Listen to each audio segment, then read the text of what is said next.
La famille, que la paix soit sur vous tous. Je vais vous laisser vous connecter.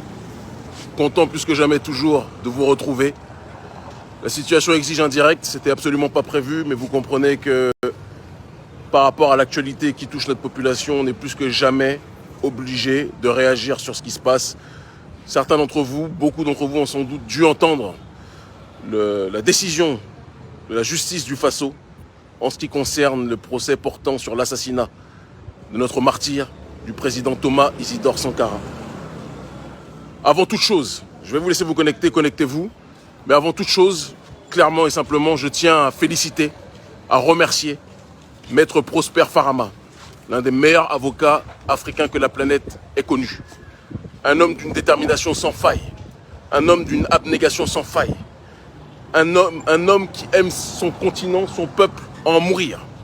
Un homme qui est prêt à tout pour que son peuple puisse obtenir justice. Je vous demande déjà en premier lieu de rendre hommage à cet avocat qui s'est battu nuit et jour. C'est notre avocat, d'accord ? Il nous défend dès qu'il en a la possibilité, qui s'est battu nuit et jour pour que la famille Sankara et surtout pour que tous les sankaristes, parce que Sankara n'appartient pas à sa famille, il appartient à l'Afrique aujourd'hui dans sa globalité, d'accord ? C'est quelqu'un qui a risqué sa vie pour que notre peuple puisse se lever. Et aujourd'hui encore, le néocolonialisme qu'il a tué est plus que jamais présent. Et donc il est tout à fait normal que tous les enfants politiques, tous ceux qui se sentent concernés par Thomas Sankara, réagissent à cette situation. Nous sommes tous des sankaristes aujourd'hui. Tous ceux qui sont amoureux de l'Afrique se reconnaissent d'une façon ou d'une autre en lui. Et Maître Prosper Farama est un homme que l'on doit célébrer, que l'on doit remercier, d'accord, que l'on doit soutenir, que l'on doit encourager par rapport à la dynamique qui est la sienne. C'est le premier point. Le deuxième point, parce que je pense que c'est nécessaire aussi de l'évoquer, nous ne pouvons que nous féliciter que l'un des plus grands traîtres de l'histoire du continent africain, l'un des plus grands criminels de l'histoire du continent africain, l'un des plus grands pions du néocolonialisme occidental, en l'occurrence Blaise Compaoré, a été jugé coupable de l'assassinat de notre martyr Thomas Isidore Sankara.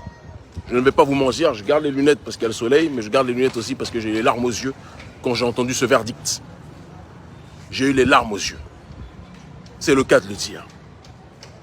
Depuis trop longtemps, nous entendons que justice soit rendue, qu'une once de justice soit rendue. Et enfin, tant d'années après la mort de notre président, de notre martyr, un début de justice, et je dis bien un début, vous allez comprendre pourquoi, est en train de voir le jour. Et donc nous remercions la justice du Faso pour cet acte de bravoure.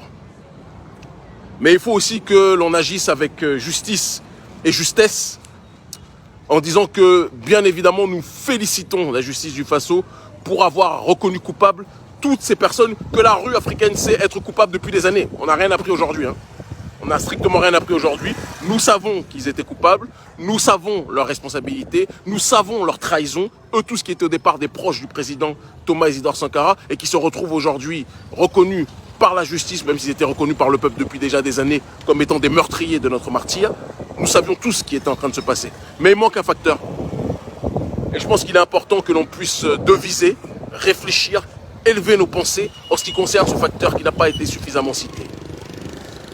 Thomas Isidore Sankara a été assassiné. On a pointé du doigt les marionnettes qui ont contribué à son assassinat. Mais quid du marionnettiste ?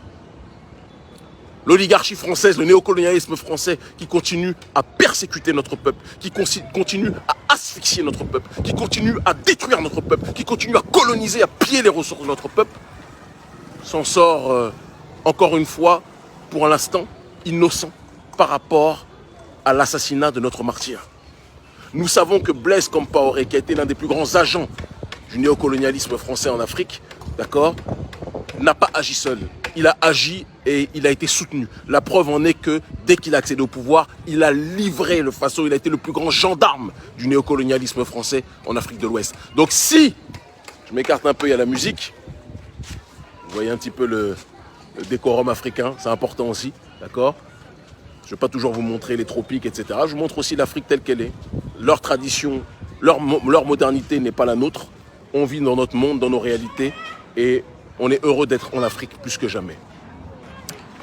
Mais donc, si Blaise Compaoré, lorsqu'il a accédé au pouvoir, lorsqu'il est devenu président et qu'il est devenu l'un des plus grands agents des intérêts français.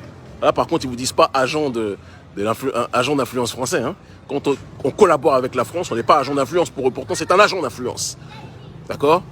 Blaise Compaoré a été reconnu coupable, mais pourquoi on ne reconnaît pas coupable les forces qui sont celles qui ont commandité le crime?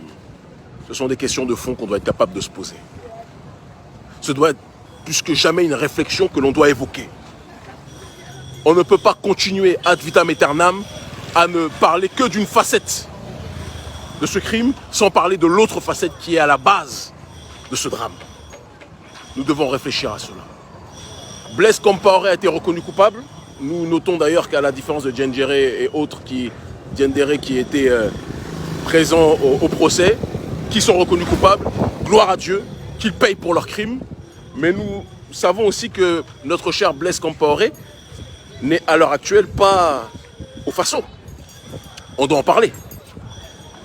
Blaise Compaoré est soutenu par deux entités. Et en réalité par une seule. Parce que la première entité que je vais citer, vous allez comprendre que plus que jamais, il est soutenu par une seule. Blaise Compaoré vit une retraite dorée.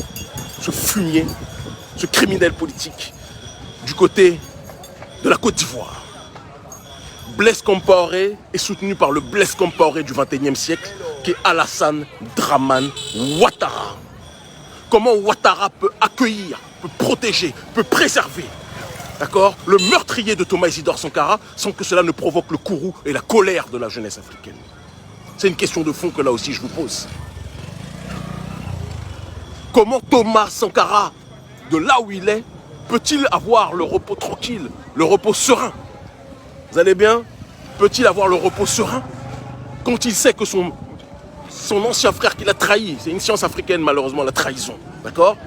Que son ancien frère qui l'a trahi vit aujourd'hui une retraite 8 étoiles, 9 étoiles, 10 étoiles, protégé par Alassane Dramane Ouattara.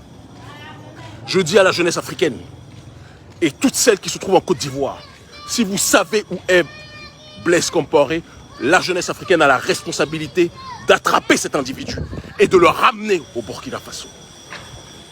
Il doit répondre de ses crimes. Il ne doit plus connaître une retraite dorée. Il ne doit plus connaître une retraite protégée. La jeunesse africaine doit trouver là où il se trouve et doit attraper Blaise Compaoré.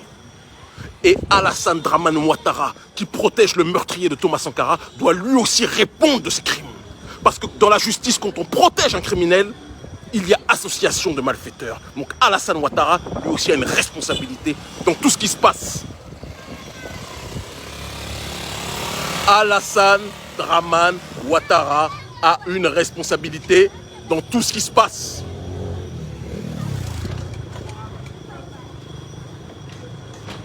L'État français n'a pas été reconnu coupable. Il devrait être condamné. Alassane Ouattara, pour association de malfaiteurs, doit être aussi condamné parce qu'il héberge quelqu'un qui est considéré comme le meurtrier principal, celui grâce à qui tout ça s'est effectué. Lui et l'État français, Blaise Compaoré et l'État français, doivent être reconnus coupables et doivent être traînés en justice eux aussi. Et ça, j'adresse ce message, et je le dirai ce soir, à mon frère et à mon avocat personnel, qui est l'avocat qui a fait en sorte que ce procès ait lieu, Maître Prosper Farama.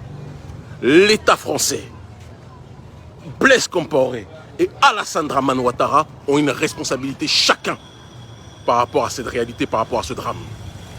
Alassane Ouattara protège Blaise Compaoré, d'accord? Et l'État français qui sait toujours se cacher quand il s'agit de répondre de ses crimes est pour l'instant hors de portée. Mais ça ne pourra plus durer. Si la justice ne rend pas justice en ce qui concerne la responsabilité du néocolonialisme français, nous allons accélérer nous aussi dans nos mobilisations, dans nos actions, plus que jamais.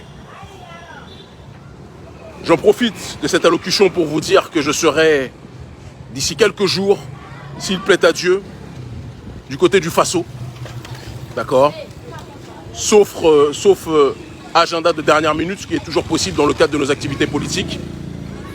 Mais il est possible. Bonjour ma soeur. Il est juste à côté. Voilà, ouais, voilà. C'est les aléas du direct. Blaise Compaoré, en tout cas, doit être retrouvé par la jeunesse africaine qui se trouve en Côte d'Ivoire.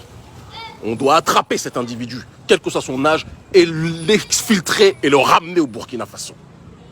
Alassane Ouattara, et j'adresse ce message, excusez-moi, ça a coupé, Alassane Ouattara, et j'adresse ce message à toute la jeunesse africaine qui nous suit par millions, doit être reconnu coupable d'association de malfaiteurs parce qu'il défend plus que jamais un criminel. Je sais que le régime Ouattara a engagé des guignols. Je ne peux même pas perdre mon temps à répondre à ces éclopés mentaux, hein, à ces débiles congénitaux. Je vois leurs élucubrations, je vois leur ineptie, je vois leurs bêtises. Des fois, je regarde ça avec mes enfants, je ris.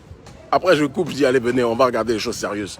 Je ne m'adresse même pas à vous, bande d'imbéciles qui êtes payés 500 francs CFA pour attaquer ceux qui se battent pour la souveraineté africaine. Vous êtes des guignols, je ne vous prends pas au sérieux, je vous porte le mépris le plus grand. Vous n'avez pas le 10e, le 1000e de mon audience, d'accord, ni de notre influence politique. Nous, on parle avec les autorités qui résistent à l'Occident aux quatre coins du monde, pendant que les guignols que vous êtes payés quelques francs CFA par l'un des associés du meurtrier de Thomas Sankara. Lapsus révélateur, quand je dis le meurtrier, je parlais bien évidemment de Blaise Compaoré et de son frère de lutte, Alassane Dramane Ouattara, qui le protège et qui l'héberge dans sa villa 10 000 étoiles. Cette période est révolue, les frères. On ne va pas continuer éternellement à laisser les criminels s'en sortir sur le continent africain. Il faut qu'ils répondent de leurs crimes. Et nous allons nous y atteler. L'Afrique libre ou la mort, nous vaincrons. Je serai donc, comme je vous le disais, au Burkina Faso, sans doute dans les jours à venir. D'accord ? Je serai aussi du côté de la Guadeloupe, toujours dans cette logique de lutte contre le colonialisme, parce que notre peuple du côté des Caraïbes est asphyxié, est étouffé, et cela ne peut plus durer. Ils finiront par comprendre, je vous aime en crever, je vous aime en mourir.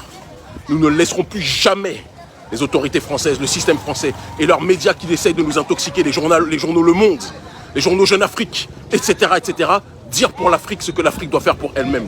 Cette période est révolue. Cette période est révolue. Je vous aime. À très vite. Restez connectés.